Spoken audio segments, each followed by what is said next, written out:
네, 안녕하십니까. 오늘 우리가 같이 나눌 말씀의 제목은 위로의 약속이라는 제목으로 빌립보서 1장 6절 말씀을 함께 같이 보고자 합니다. 우리 계신 자리에서 함께 한 목소리로 한번 같이 읽어주시면 감사하겠습니다. 시작.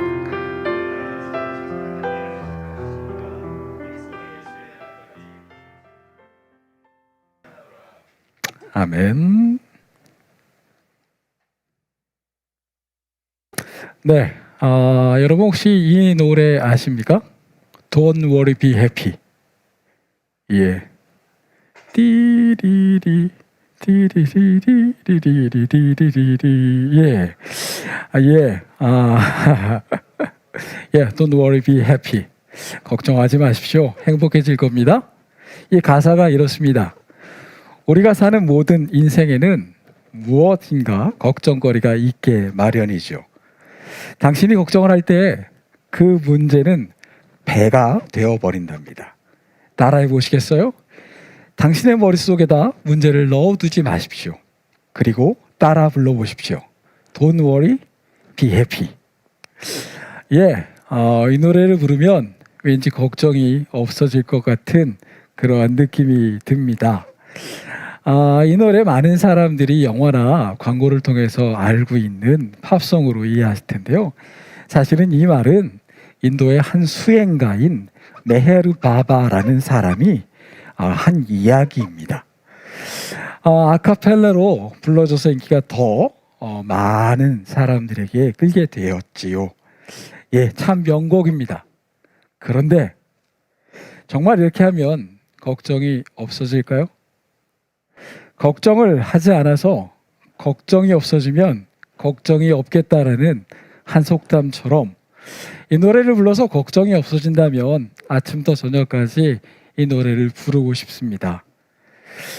누군가는 걱정을 애쓰고 노력해도 줄어들지 않거나 없어질 수 없다고 하는데 남들은 그런지 모르겠지만 우리의 일상 속에서 아무리 노력해봐도 하면 할수록 걱정은 굴러가는 눈덩이처럼 계속 늘어만 가지 줄어들지 않는 것이 우리의 일상인 듯 싶어 마음이 몹시 무겁습니다.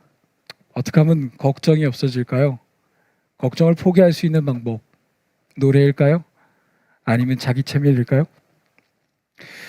초기 기독교 여러 문서들이 발견되었습니다. 근데 그 문서에는요, 낯선 단어가 하나 등장했지요. 이 단어는 사람들의 이름 앞에 붙는 수식어처럼 붙여져 있었습니다.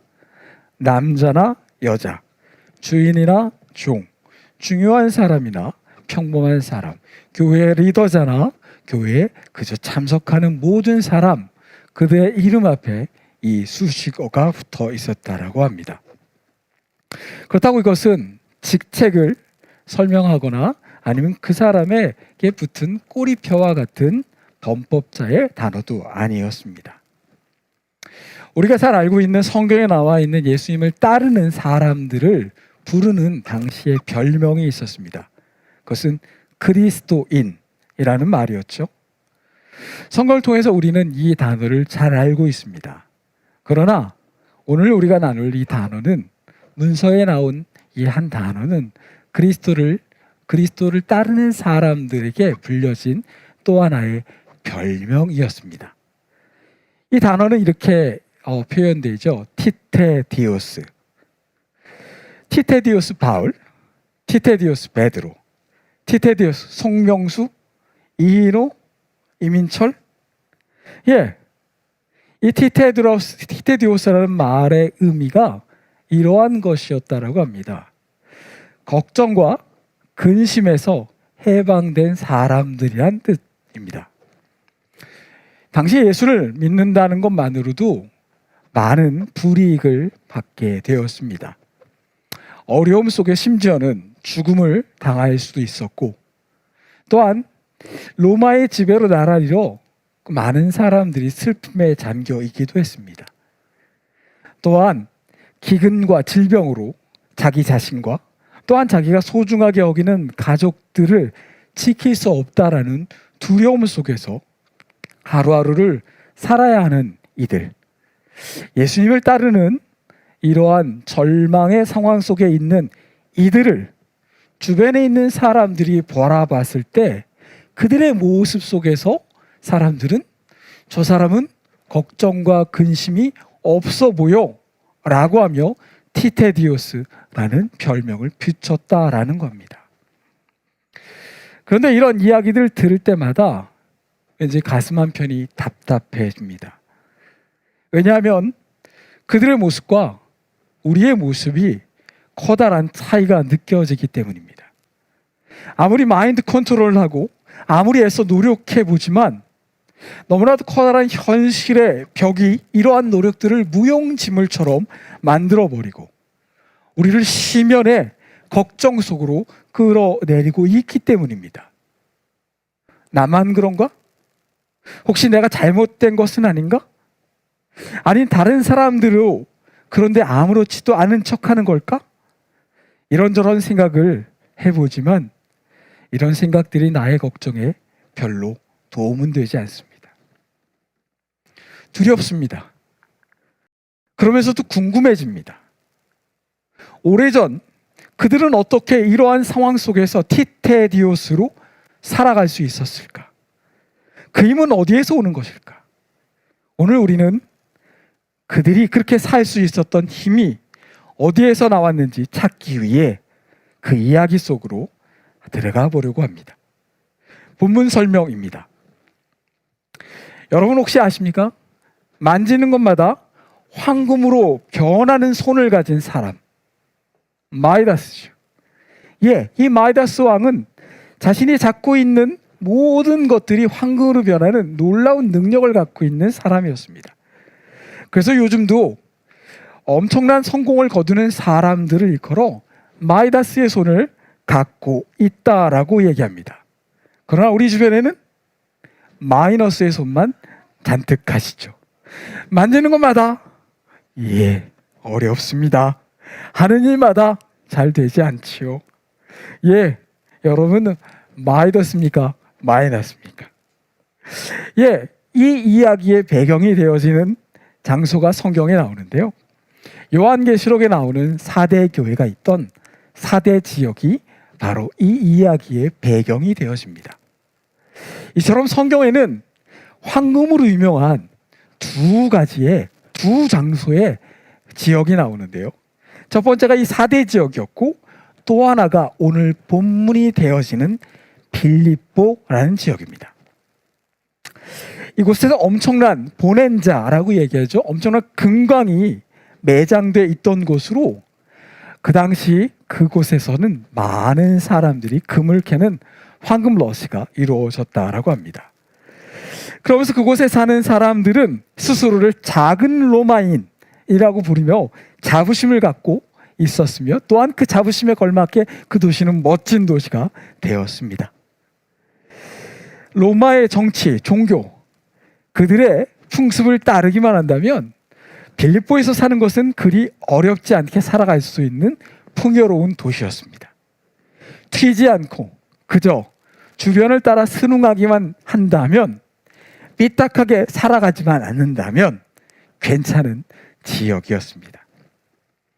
그런데 그런 세상 속에 삐딱선을 사는 사람들이 있었습니다. 사람들이 살아가는 삶의 방식을 거부하고 사람들이 옳다라고 얘기하는 것을 반대하며 사람들이 추구하고 있는 성공과 자신의 부유함과 편리함을 오히려 반대하며 살아가는 그러한 왼손잡이 같은 사람들이 있었는데요. 빌립보의 교인들이었습니다. 예수님을 따르는 제자가 된 이 빌립보의 교인들은 이러한 강한 신념을 갖고 살려 했지만 그 상황이 녹록지 않았습니다. 자신이 그리스도인이라는 것을 자랑스럽게 말하고 다닐 수 없었고 헬라의 다양한 문화와 풍요로운 종교 앞에서 자신들이 믿고 있는 신앙을 조금씩 초라하게 느끼기 시작했습니다. 게다가 자신들이 믿고 자신들과 함께 이 교회를 설립했던 바울은 오래전 로마의 감옥에 갇힌 후 3년이 지났지만 아직까지도 나오지 못하고 있습니다. 그러면 바울을 대신하여 자신들에게 말씀을 가르쳐줄 교사를 요청했지만 그 교사마저도 그곳에 오는 것이 요원한 상황이었습니다. 마치 코로나 시절에 이전처럼 우리의 신앙을 위해서 교회나 목회자들이 그들을 도와주기를 바라지만 아무것도 제공받지 못하는 상황 속에서 그들은 스스로 신앙을 지켜야만 했고 그 신앙의 책임은 오롯이 개인과 그 가정에 있었을 뿐이었습니다. 화려하고 자유로운 헬라의 문화와 종교 속에서 그리스도인으로 산다라는 것은 매일매일이 도전의 연속이었고 힘든 싸움이었습니다. 안타까운 것은 수많은 유혹 속에서 함께 찬양하고 예배하고 식사를 나누었던 사람들이 하나둘씩 교회를 떠나가거나 그리스도인이 된 것을 후회한다라는 소리들이 스물스물 들려오고 있다라는 것이었습니다.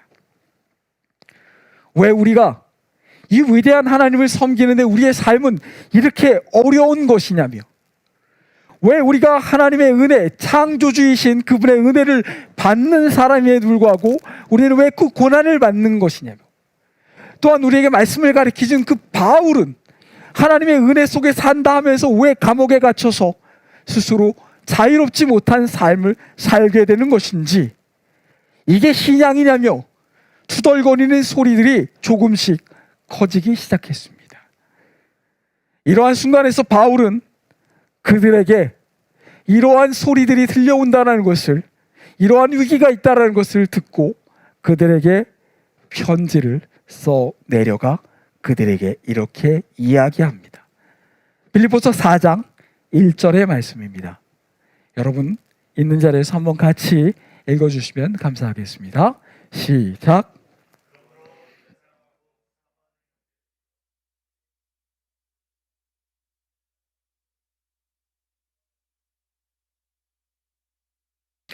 여러분 힘내십시오. 여러분 용기를 잃지 마십시오. 여러분 더욱더 강하게 사십시오 라는 이야기, 여러분 어떻게 행복하게 들리시나요? 바울은 대형교회나 기도원에서 강하게 외쳐대는 여느 목사와 달리 우리가 하나님을 믿으면 우리가 건강해지고 우리의 삶이 풍요로워지고 자녀들이 좋은 대학, 좋은 직장에 가게 되고 가난한 형편에서 벗어나게 됩니다 라고 말하지 않았습니다. 오히려 그는 그리스도를 살아간다는 것은 작아지고 초라해지고 희생하는 삶이고 결코 쉽지 않은 길이기에 더욱 복음 안에서 굳건히 서 있으라고 우리에게 격려하는 이야기를 하고 있는 것입니다. 교회를 다니는 것이 투자라고 믿는 사람이 있습니다. 내가 하나님을 믿어주면, 내가 주일의 시간을 참여해주면, 내가 일정 금액 헌금을 하고 내가 나의 희생을 드려서 내가 헌신하면 내 유익을 하나님께서 도와줄 것이라, 마치 위험을 대비해서 보험에 가입하는 것처럼 말입니다. 그들에게 믿음의 길이라는 것은 하나님께서 우리의 유익을 위해 일해 주시는 말 잘 듣는 알라딘의 마법 램프의 길이기를 간절히 바라는 것입니다. 그러나 우리 믿음의 현실은 그렇지 않습니다. 어렵고 힘들고 지치고 아프고 괴로운 인들이, 그러한 상황들이 더욱더 벌어지고 있는 것입니다. 이러한 상황 속에서 바울은 우리에게 한술 더 이렇게 말씀하고 있습니다. 빌립보서 4장 4절 말씀입니다. 주 안에서 항상 기뻐하라. 내가 말하노니 기뻐하라. 즐거운 일이 있어야 기뻐할 텐데 어떻게 기뻐하라는 말인가요? 스스로 자기 체면을 걸어서 기뻐하자 기뻐하자 이런 말인가요? 어떻게 고난을 기뻐하고 핍박을 즐거워하며 어려움 속에서 행복하라는 말인가요? 점입가경입니다. 바울은 오히려 그 질문에 답하기보다 더욱더 한 걸음 나아가 이렇게 이야기하는 겁니다. 고난은 나쁜 것이 아니라고, 오히려 불편함은 우리에게 나쁜 것이 아니라고, 우리가 겪는 어려움과 고난은 우리들이 받는 특권이라고 우리에게 이야기하고 있습니다. 고난과 어려움이 특권이라고요? 여러분이 지탱하고 있는 그 어려움이 여러분 당신들이 받는 특권이라고 얘기한다면 여러분들 어떻게 그것을 받아들이겠습니까? 보장된 삶과 안정된 삶이 우리의 목표가 아니라 어떠한 상황 속에서 하나님의 뜻대로 살아가려는 생활 방식이 우리의 목표이고, 로마의 시민권이 우리의 목적이 아니라 하나님 나라의 시민으로서 살아가는 것, 이것이 우리의 삶이며, 고난과 불편은 우리가 그분의 은혜 안에 있다라는 증거라고 말입니다. 그러니 즐거워하라고 바울은 우리에게 이야기하는 것입니다. 이인호 목사님, 행복하신가요? 오늘부터 고난과 어려움이 가득하시기를 축복드립니다. 예, 여러분에게 제가 이렇게 축도한다면 어떨까요? 여러분이 이 말씀 앞에 즐거워지십니까? 실수하고 잘못하고 무너지고 깨지고 연약한 우리가 병들고 약해지고 사고를 당하여 병원에 입원하고 하고자 하는 일이 되지 않아 어려움을 겪는 우리들이 과연 어떻게 이 험난한 일상 속에서 즐거워할 수 있을까요? 단언하건대 가능하지 않습니다. 바울도 사실은 이것을 알고 있었습니다. 그래서 빌립보서 1장 6절에 그는 이렇게 전제를 두고 이야기를 시작하는 겁니다. 여러분 있는 자리에서 같이 진중하게 이 말씀을 같이 따라 읽어주십시오. 같이 읽겠습니다. 시작.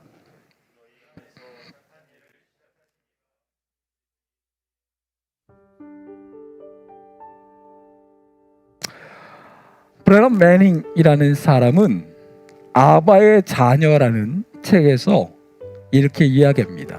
이 땅에 유일하게 신을 아버지라 부를 수 있는 종교가 있는데 그것이 우리다라고 말입니다.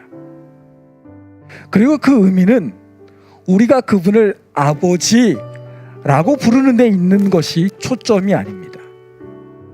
오히려 중요한 신학과 초점은 이것입니다. 하나님이 우리를 그분의 자녀로 생각하신다라는 것이 중요한 관점인 것입니다. 즉 하나님의 사랑받는 자로 살아간다는 것이죠.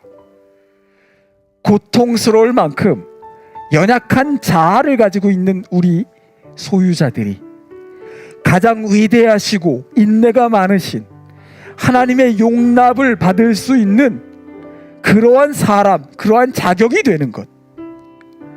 세상 모든 피조물이 인간은 그럴 만한 가치가 있는 존재가 아니라고, 인간은 반드시 하나님을 실망시킬 거라고, 인간은 하나님을 저버릴 거라고, 단지 저들이 하나님으로부터 말미암아 받는 유익 때문에 하나님 당신을 섬길 뿐이지 그 유익이 없어지면 하나님 당신을 저주하고 버릴 거라고 많은 피조물들이 한자리에 모여 하나님께 웅성거리며 이야기했습니다. 그러나 하나님은 아니다, 나는 사람을 신뢰한다, 나는 인간을 신뢰한다라고 욥기를 통하여 우리에게 이야기하십니다. 그분은 너무나도 잘 알고 있는, 우리가 어떠한 존재인지 아시는 분입니다. 얼마나 연약하고 믿을 수 없는 존재라는 것을 알고 있음에도 불구하고 그분은 우리를 신뢰하기로 마음먹고 포기하지 않기로 다짐하셨습니다. 그에 대한 책임까지도 지시면서 우리를 믿어주고 기다려주시기로 마음먹었습니다. 집 나간 탕자가 모든 사람들에게 욕을 받고 이곳에 돌아와 자녀가 될 자격이 없다라고 이야기했지만 그 아버지가 그를 기다렸던 것처럼 일상 속에서 포기되어지고 실망스러운 삶을 살아가는 우리들, 그 고난과 어려움이 싫어서 하나님 너무 괴로워요 라고 하나님께 불평하는 우리들마저도 그분은 우리를 품어주시고 그 불평을 감내해 주시면서 우리에게 귀를 기울이시는 겁니다. 그러면서 그분은 우리의 아버지로서 우리에게 다가와 내가 너를 신뢰한다고, 내가 너를 인내한다고, 내가 너를 아끼고 내게 너가 힘이 되어주겠다라고 이야기하시며 무엇을 도와줄까? 라며 우리에게 귀를 기울이시는 분이십니다. 우리 연약합니다. 우리는 쓰러집니다. 터무니없는 실수에 빠지는 우리는 그러한 존재입니다. 그러나 우리가 믿는 그분은 우리가 신뢰할 만하고 강하고 위대하시며 우리를 이끌어 가실 수 있는 위대한 아바 아버지이십니다. 그분이 우리를 포기하지 않고 우리 안에 착한 일을 시작하시기에 오늘 우리가 슬퍼 눈물을 흘릴지라도 우리의 다가올 새날 속에 기뻐 웃을 수 있는 그날이 다가올 것을 우리는 그분으로 말미암아 신뢰하는 것입니다. 왜냐하면 그분은 우리의 아버지이기 때문입니다. 그리고 그분은 우리를 포기하지 아니하시는, 걱정과 근심마저도 우리를 그분으로부터 끊이지 않게 하는 우리의 아버지 하나님이기 때문입니다. 그 하나님이 우리의 아버지이기에 우리는 기뻐할 수 있는 겁니다. 같이 기도합시다.